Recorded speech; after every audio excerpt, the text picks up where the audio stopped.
Seorang K-pop idol tahun 90-an, Kim Sang-jae, ditemukan meninggal dunia secara misterius di kamar hotelnya. Sekitar 20 tahun setelahnya, sebuah stasiun televisi Korea, SBS, yang mempunyai program investigasi ingin menayangkan dokumentari kisah ini. Namun harus 2 kali mengcancel siarannya karena pihak-pihak yang merasa dirugikan. Apakah yang terjadi pada kasus Kim Sang-jae?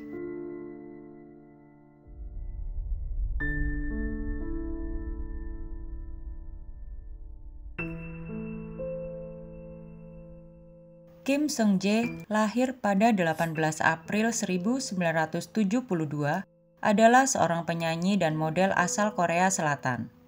Kim tumbuh dari keluarga berpendidikan. Ibunya Hyuk Min-sung lulus dari Universitas UHA Women University mengambil jurusan pendidikan.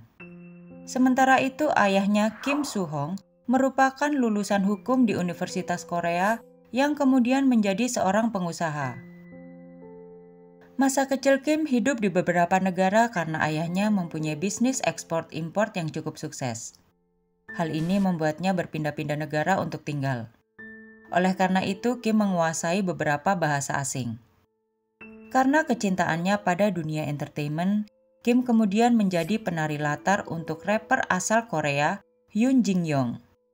Disinilah Kim Sung-jae bertemu dengan Lee Hyun-do dan membentuk boyband bernama Deux.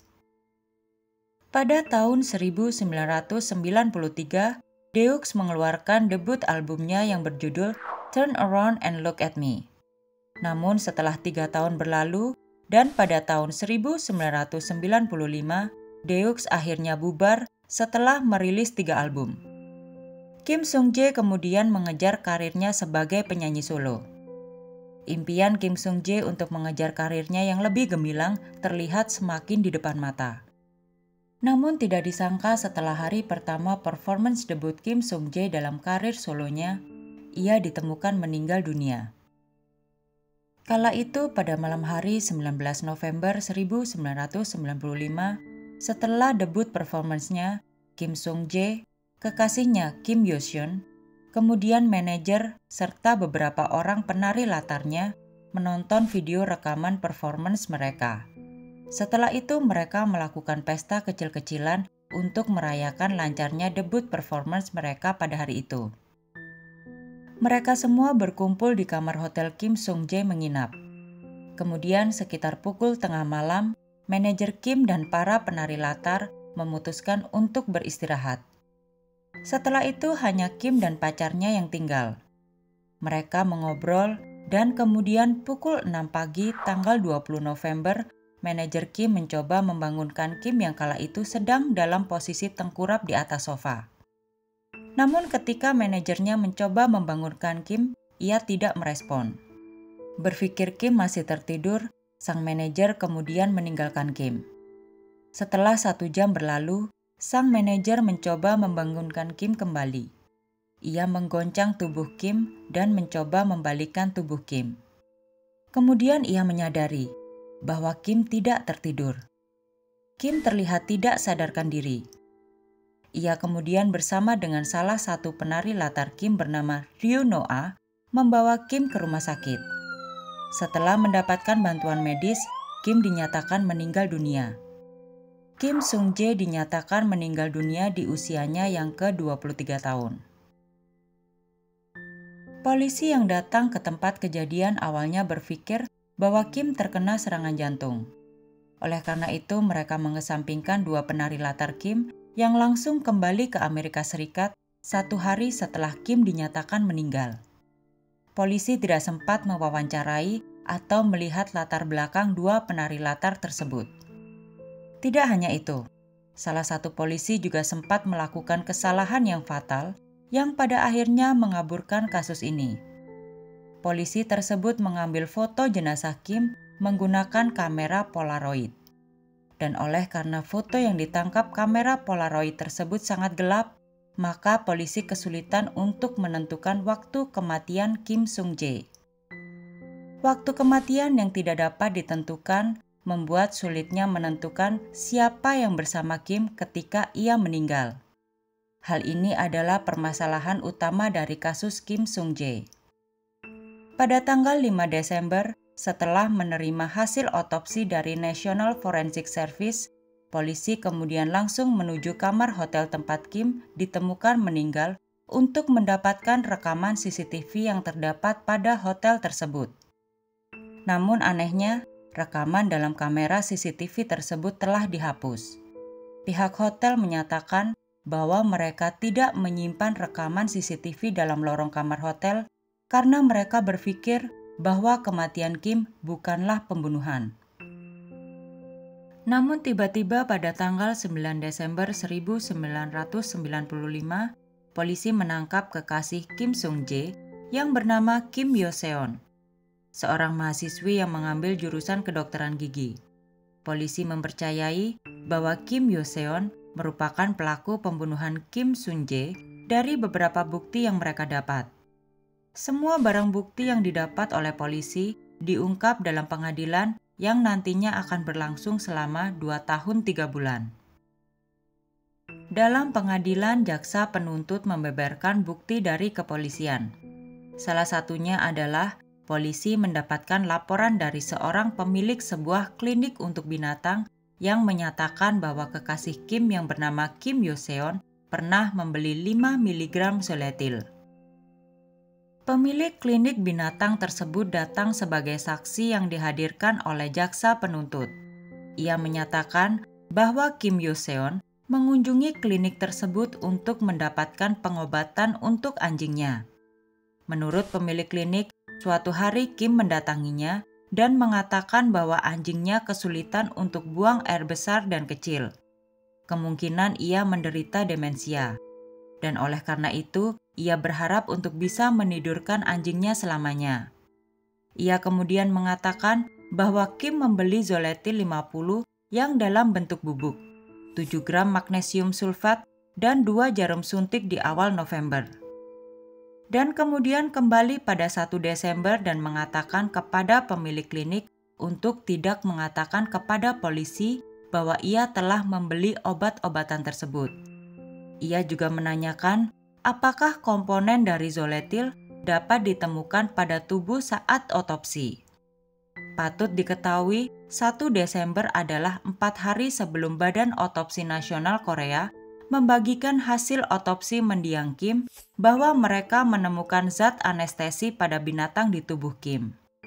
Pemilik klinik tidak terlalu mengambil serius permintaan Kim Yo-seon waktu itu. Namun saat ia melihat berita di televisi yang menyatakan zat zoletil terdapat pada tubuh Kim, ia kemudian melaporkan hal tersebut kepada polisi. Faktanya, The National Forensic Service Autopsy mendeteksi zat atau kandungan dalam anestesi binatang termasuk tiletamin, zolazepam, dan zoletil di dalam tubuh Kim, serta 28 bekas jarum suntik ditemukan di lengan Kim Sung-jae. Selanjutnya diketahui bila mana Kim Yo-seon merupakan orang terakhir yang melihat Kim Sung-jae masih hidup. Dalam kesaksiannya, Kim Yo-seon menyatakan bahwa ia meninggalkan hotel tempat Kim menginap sekitar pukul 3 pagi. Namun dalam pemeriksaan silang yang berlangsung selama 4 jam, Kim Yo-seon tidak mengakui semua tuduhan kepadanya. Bahkan setelah pemilik klinik bersaksi, ia mengatakan kepada wartawan bahwa ia membeli obat-obatan tersebut untuk melakukan percobaan bundir. Setelah ia gagal dalam ujiannya. Namun ia memutuskan untuk tidak melanjutkan niatnya itu dan kemudian membuang obat-obatan tersebut di tempat sampah di sekitar rumahnya. Namun anehnya, ia telah gagal dalam ujiannya 10 bulan yang lalu. Oleh karenanya sangat sulit menerima apa yang ia katakan. Desas-desus bahwa bekas suntikan tersebut karena Kim Sung-jae merupakan pecandu narkoba juga sempat menjadi sorotan. Namun polisi meragukannya karena Kim Sung-jae sering melakukan performance-nya dengan bertelanjang dada.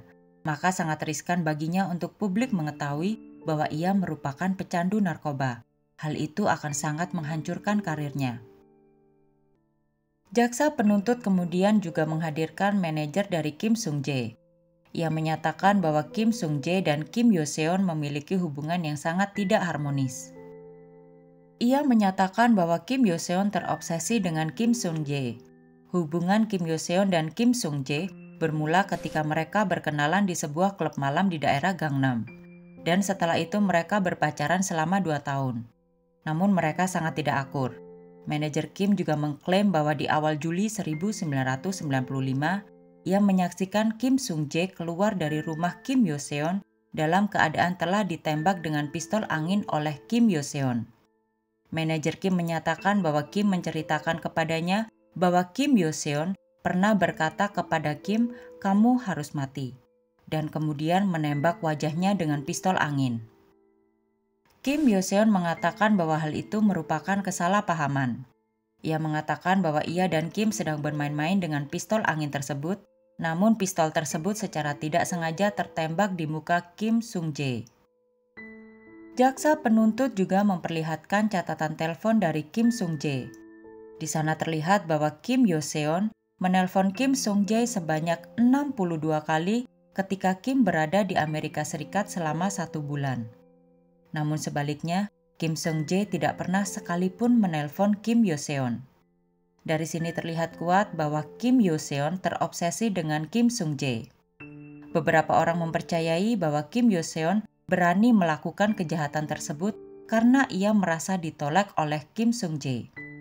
Ryu No-ah, penari latar yang ikut mengantarkan Kim ke rumah sakit, mengatakan di pengadilan bahwa pada malam sebelumnya, ia tidak menemukan jejak bekas suntikan di tubuh Kim. Ia bersaksi bahwa Kim Sung-jae dan Kim Yo-seon tidak mempunyai hubungan yang baik. Ia mengatakan bahwa mereka berdua selalu bertengkar setiap kali mereka berbicara di telepon. Namun Kim Yo-seon lewat pengacaranya menampik semua pernyataan dari Ryu No-ah.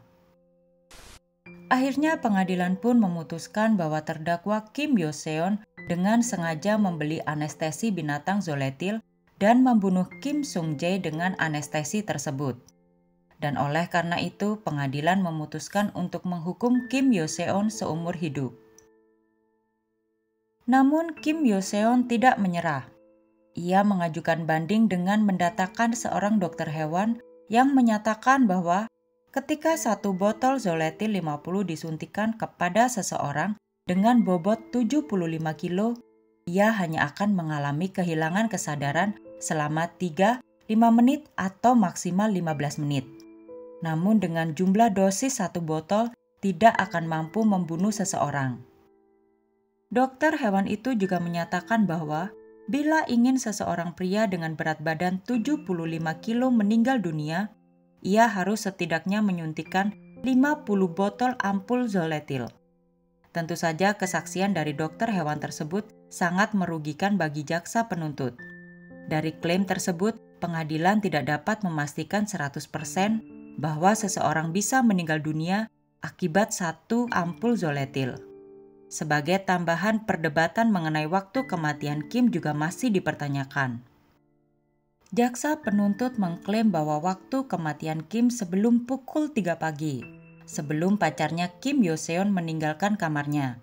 Hal tersebut didapat berdasarkan bukti forensik yang menunjukkan bahwa dada Kim sudah terlihat membiru ketika manajernya mencoba membangunkannya pada pukul 6 pagi di tanggal 20 November. Namun pihak Kim Yo-seon menyatakan bahwa Kim meninggal dunia pada pukul 7 pagi saat tengah perjalanan menuju rumah sakit. Hal ini menguatkan bahwa Kim Yo-seon tidak dapat terlibat dalam kematian Kim. Bukti foto Polaroid yang sebelumnya telah diambil sebelum otopsi juga menimbulkan masalah. Hal ini karena foto tersebut menjadi tidak jelas dan gelap. Kemudian dalam persidangan ketiga di Mahkamah Agung, Kim Yo-seon akhirnya diputus bebas karena keraguan pada semua alat bukti. Pengadilan Distrik Pusat Seoul mengatakan, walaupun pembebasan Kim Yo-seon sudah dikonfirmasi, hal tersebut tidak semerta-merta membebaskan Kim dari segala kecurigaan yang telah terbentuk. Setelah sekian lama, berita kematian misterius Kim Sung-jae pun tenggelam.